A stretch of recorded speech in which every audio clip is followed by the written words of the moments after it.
다시 한번 오늘 3부 예배에 오신 여러분들 주의 이름으로 축원을 드리고, 동시에 오늘 성령 강림절, 특별히 가정의 달 마지막 주일을 보내면서 이 관계에 대한 설명을 제가 4주간에 걸쳐서 가족 관계에 대해서 말씀을 드렸는데, 그 말씀을 드린 이유는 행복하기 위한 것입니다. 어쩌면 오늘이 결론이요, 그 가족 관계에 가장 중요한 것이 무엇인가?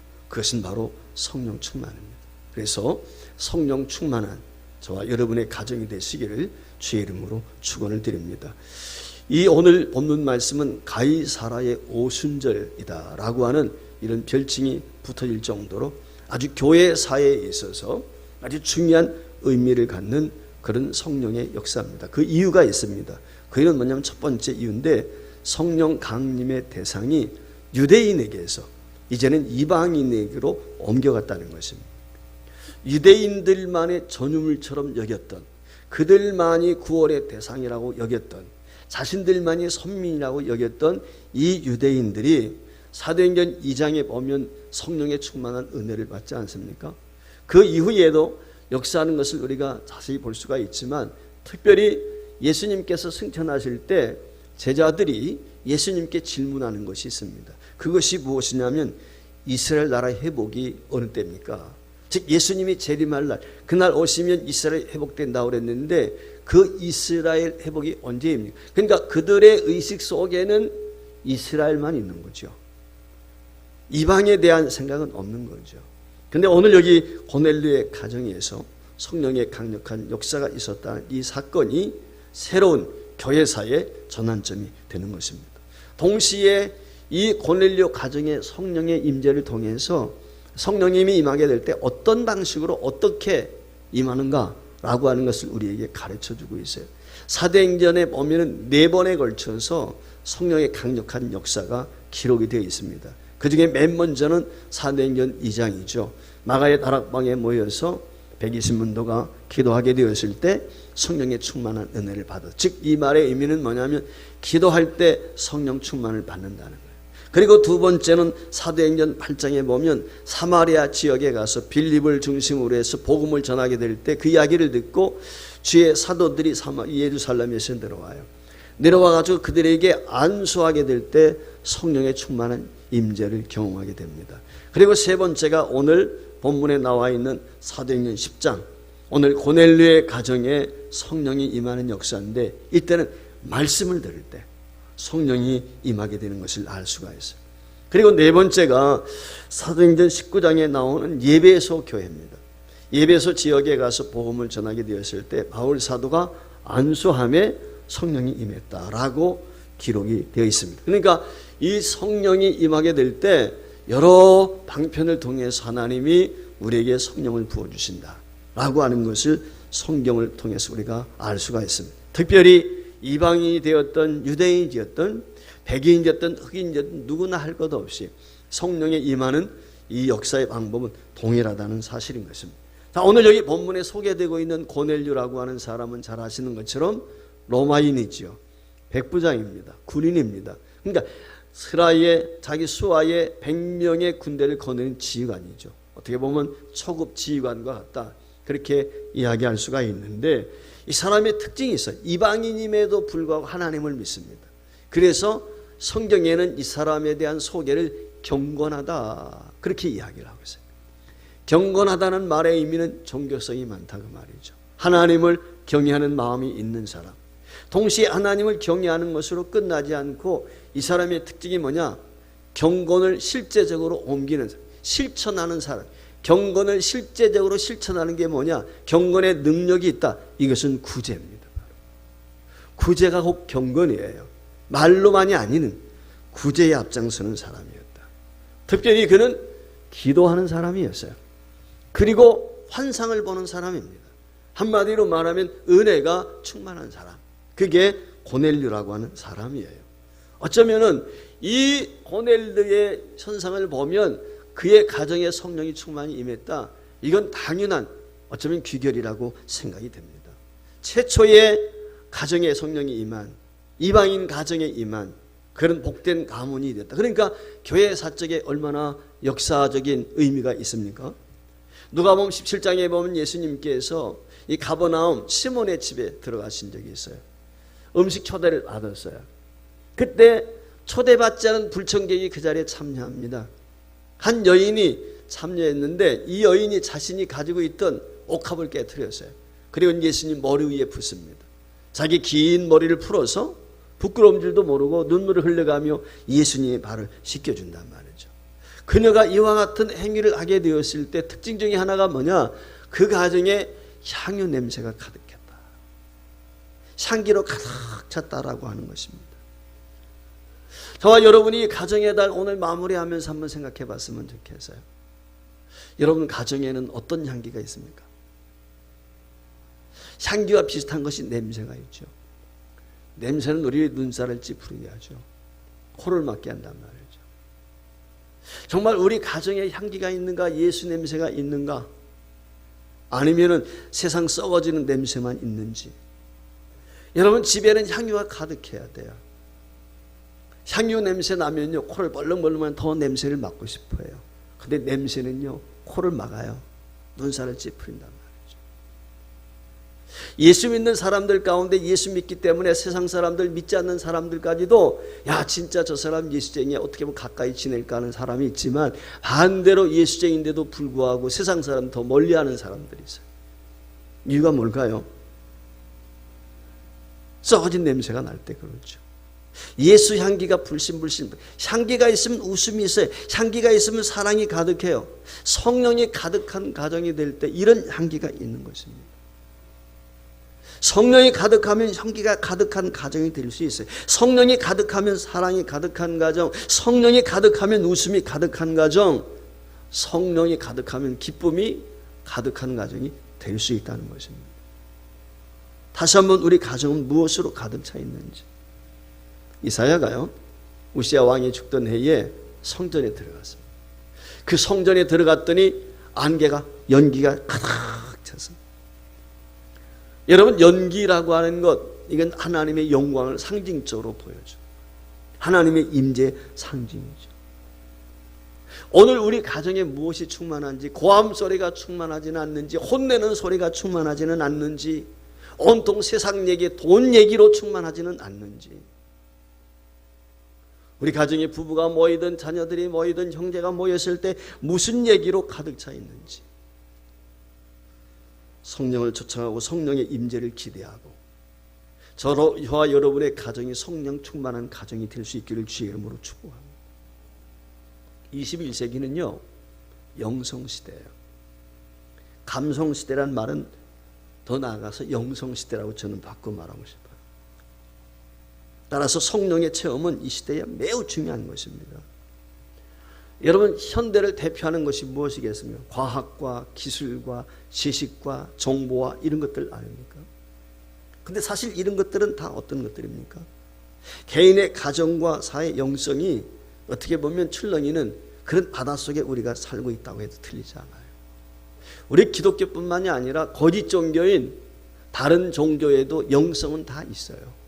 불교를 비롯해서 어느 종교든 사이비, 이단도 다 있단 말이죠. 모든 이념이 어떻게 보면 영성이 있다고도 볼 수 있어요. 여러분 아시는 것처럼 오래전에 미국에서 말이죠 세계 종교 현황을 발표한 적이 있어요. 물론 기독교가 그때 당시에 25억인가 그렇게 돼가지고 제일 많죠. 그리고 이제 물교, 불교, 무슬림 뭐 이렇게 내려가는데 10번째 종교가 있었어요. 그게 주체사상입니다. 주체사상. 김일성, 유일신, 주일신, 주체사상.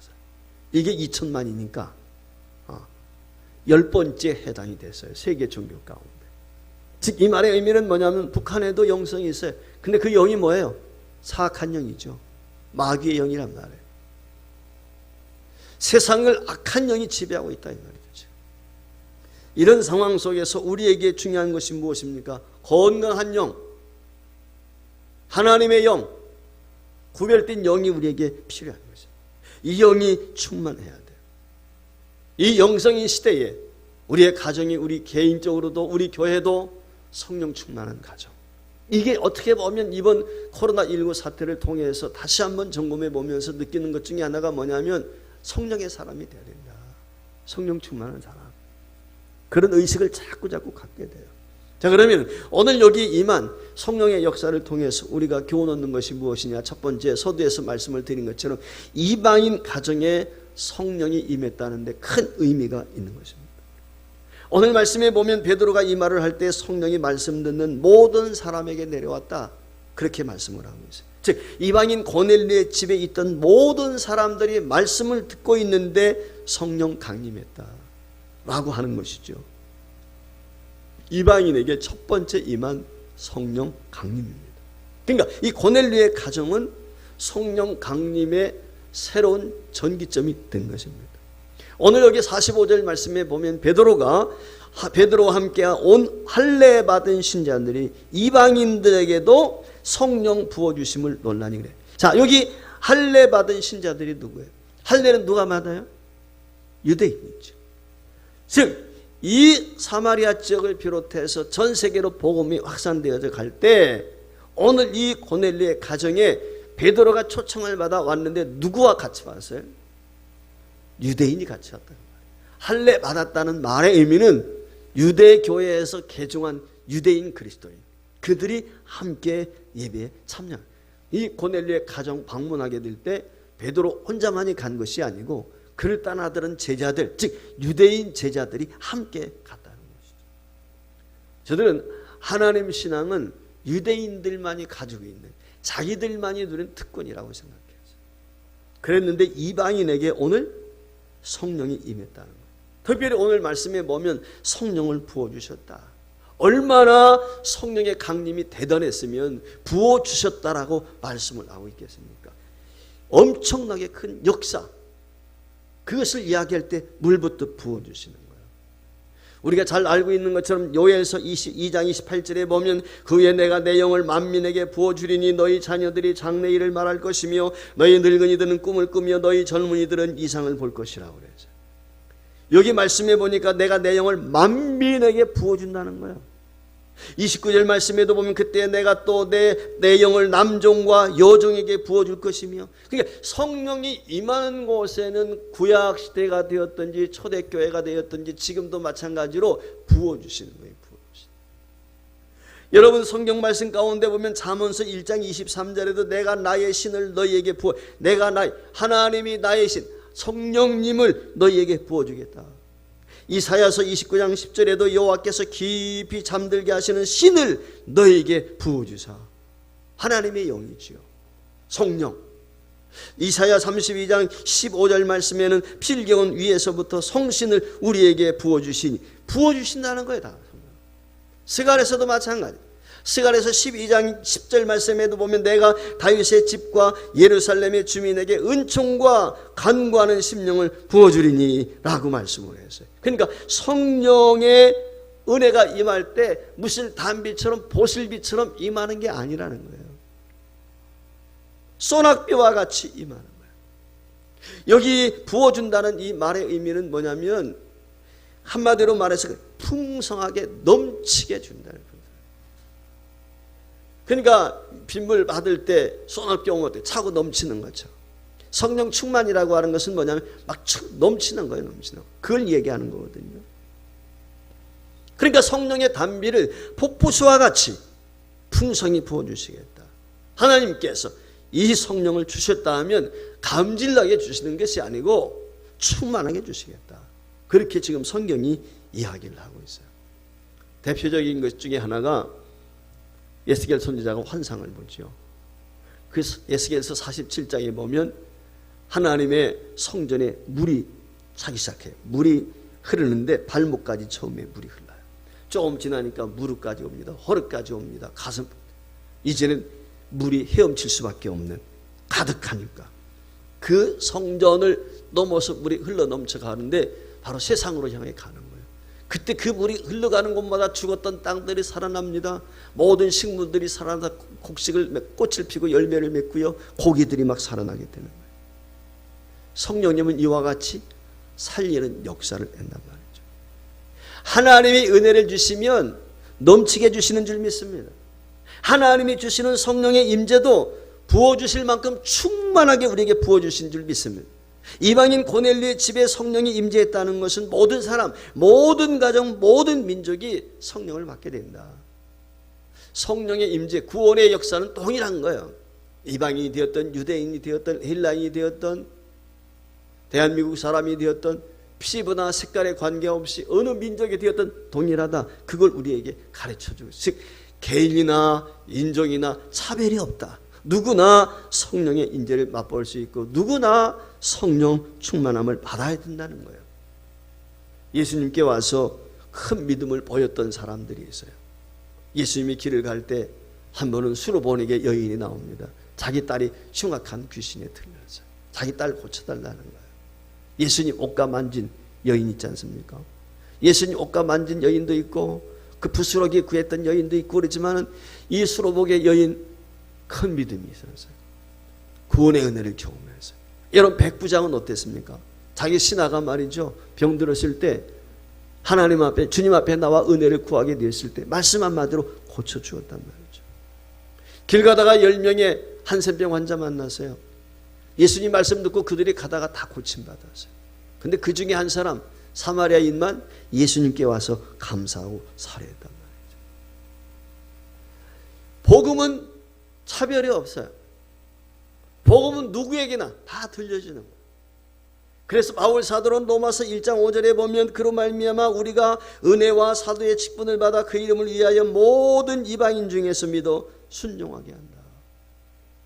사랑하는 성도 여러분, 이방인이 믿고 순종했다. 이방인이 성령 충만을 받았다. 할렐루야. 이것 때문에 저와 여러분이 오늘 이와 같이 구원받은 하나님의 자녀가 된 줄 믿습니다. 사실 어떻게 보면 우리나라의 기독교는 끝물이에요. 끝물. 왜? 2000년 전에 유대에서 시작이 된 이 기독교가 대한민국 지금으로부터 120, 30년에 들어왔단 말이죠. 어떻게 보면 끝물과 같아요. 하나님이 이 마지막 시대에 대한민국을 구원하시고 은혜 베푸신 것, 그 중에 저와 여러분이 포함이 되어서 예수 믿게 됐다는 것이 얼마나 큰 축복이고 은혜인지 우리가 감사할 수 있어야죠. 어떻게 보면 마지막 열차를 탄 거예요. 구원 열차를. 할렐루야. 이 일로 인해서 감사하시고 저와 여러분이 성령 충만할 수 있기를 주의 이름으로 축원합니다. 두 번째, 성령의 임재는 하나님을 높인다는 거예요. 성령의 임재가 하나님을 높인다는 이 말의 의미는 성령 충만하면 하나님을 영화롭게 한다는 거예요. 주님의 영광을 위해서 하는 거예요. 자, 오늘 여기 말씀해 보면 이 방언을 말하며 하나님 높임을 들음이러라. 누가 듣는 거예요? 그 자리에 있는 사람들뿐만 아니라 이방 사람들, 고넬료 가정 밖에 있는 하인들을 비롯해서 다른 사람들이 다 듣고 있는 것이죠. 성령이 임하게 되면 하나님을 높여드리게 되어 있어요. 성령 충만한 사람은 하나님을 높여드리고, 자, 하나님을 높여드린다는 이 말은 내가 낮아지는 거예요. 성령 충만 받게 되면 하나님만 높여드리는 거예요. 하나님만 찬양하는 겁니다. 하나님만 경배하는 것입니다. 하나님을 인정하는 데서부터 하나님을 높여드릴 수가 있고 하나님을 찬양할 수가 있고 하나님을 경외하는 마음이 있을 때 그때 진정한 예배를 드릴 수가 있죠. 그렇기 때문에 진정한 예배, 하나님을 높여드리는 행위, 하나님을 찬양하는 행위는 누가 할 수 있는 거예요? 진짜는 성령 충만해요. 우리가 입술로 찬양할 수 있어요. 마음으로 찬양할 수 있어요. 근데 기독교인은 영으로 찬양해야 돼요. 영으로. 입술로는 세상 노래 얼마든지 할 수 있어요. 명곡을 들으면요 마음이 기쁠 수 있어요. 그러나 찬송은 우리의 영혼을 행복하게 만드는 거예요. 그래서 영으로 찬양해야 되는 것입니다. 성령의 인재를 체험하게 되면 하나님의 높임을 받게 되고 내가 낮아지는 거예요. 그래서요 진짜 성령 충만 받은 사람은 교만할 수가 없어요. 자기가 받은 은혜가 최고라고 자랑할 수가 없어요. 왜? 하나님만 높여드리니까. 이 높여드린다는 높임이란 말이 뭐냐면 이 의미가 찬양한다는 뜻이에요. 내가 어떻게 찬양을 받아요? 하나님만이 찬양을 받으셔야지. 세상의 찬양을 받으실 분은 하나님밖에 없다. 그분은 창조주, 그분은 전능자예요. 그분은 생사화복을 주관하시는 분이에요. 모든 것을 통치하시는 분이란 말이에요. 그분만이 찬양과 존귀와 영광을 받으시기에 합당한 분인 거예요. 그렇기 때문에 성령이 충만하면 충만할수록 나는 없어요. 주님만 있고 나는 없어지는 거예요. 그런데도 불구하고 내가 살아나고 내가 드러나고 나를 주장한, 이게 뭐냐면 성령 충만하지 못하고 육이 충만하니까 그런 거지. 육이 충만하면 자기를 내세움. 예수님이 그랬어요. 오른손이 하는 걸 왼손이 모르게 하라 말이죠. 이게 성령의 사람이에요. 사랑하는 성도 여러분, 하나님 우리의 산성이 되십니다. 그분은 우리를 지키시는, 안전하게 안위하시는 분이세요. 그분은 전능자이십니다. 혹시 여러분들 이스라엘에 가보신 분들 계신지 모르겠어요. 이스라엘에 가보면 마스다라고 하는 곳이 있습니다. 마사다. 이 마사다라고 하는 것은 하나의 성루입니다. 성. 높은 언덕이 성이에요. 근데 절벽으로 되어 있습니다. 케이블카가 타고 올라가야 돼요. 그 마사다가 무엇이냐? 이스라엘 백성들이 로마 제국에 AD 70년에 로마의 침략을 받았단 말이죠. 그 로마가 예루살렘 다 성을 에워싸고 다 무너뜨리고 그랬죠. 마지막까지 투항하지 않았던 것이 마사다예요. 최후의 보루였어요. 나중에는 그곳에서 음식이나 이런 것들이 떨어지니까 굶어 죽었어요. 그래서 최후까지 살아남았다. 마사다. 이 말의 의미는 무엇입니까? 산성이라는 뜻이에요. 산성. 진정한 산성은 마사다가 아니고 여호와 하나님이신 줄 믿습니다. 그분이 저와 여러분을 지켜주셔야 돼요. 사막의 교부들이 자신들이 깨달은 말씀을 한 대 묶어서 책을 하나 썼는데 그게 깨달음이라는 책이에요. 그 책에 보면 이런 이야기가 있습니다. 방앗간 주인이 당나귀의 눈을 가리지 않으면 당나귀가 빙글빙글 돌면서 곡식을 다 먹어치운다. 하나님께서도 자비를 베푸셔서 우리가 행한 선을 보지 못하게 눈을 가리신다. 그렇지 않으면 우리가 스스로 높여 마침내 상급을 잃게 될 것이다. 이게 의미가 있어요. 나귀란 놈이 말이죠. 지금 물레가 막 돈단 말이죠. 근데 곡식들이 입을 막 눈을 가려놓지 않았으니까 주변에 곡식밭이 있는 걸 보고서 다 핥아먹는다는 거죠. 오늘 우리도 마찬가지예요. 하나님의 자비하심을 저와 여러분이 경험했는데 그 자비하심을 경험하게 될 때 하나님의 은혜를 내가 자랑할 수 있단 말이죠. 내가 나를 높일 때가 있다는 거예요. 내가 행한 일에 대해서. 그건 눈먼 소경처럼 생각이 내가 베푼 구제, 내가 베푼 선행 이런 건 기억이 안 나야 돼요. 내가 한 봉사, 섬김 이런 것들이 다 잊어져 버려야 돼요. 저와 여러분이 어제까지 선을 행했다, 다 잊어버리시길 주의 이름으로 축복. 왕년에 이런 얘기 절대 하면 안 돼요. 우리 기독교인들은. 내가 왕년에 이렇게 예배해서 왕년에 이렇게, 그래서 어떻다는 것입니까? 그게 중요한 게 아니에요. 지금이 중요해요. 하나님 앞에 섰을 때 인정받는 게 중요해요. 겸손하게 만든. 바울을 보십시오. 받은 바 은혜가 많으니까 그에게 뭐예요? 3번씩이나 간절히 기도한 응답 안 주세요. 내 은혜가 내게 족하다. 저는 요즘에 깨닫는 게 있어요. 그런 생각이 많이 들었어요. 야, 하나님도 참 너무하시지. 모세처럼 고생한 사람 어디 있어요? 120년 동안 자기의 동족과 함께 오기 위해서 말이죠. 왜 애굽에서 도망자 신세가 됐어요?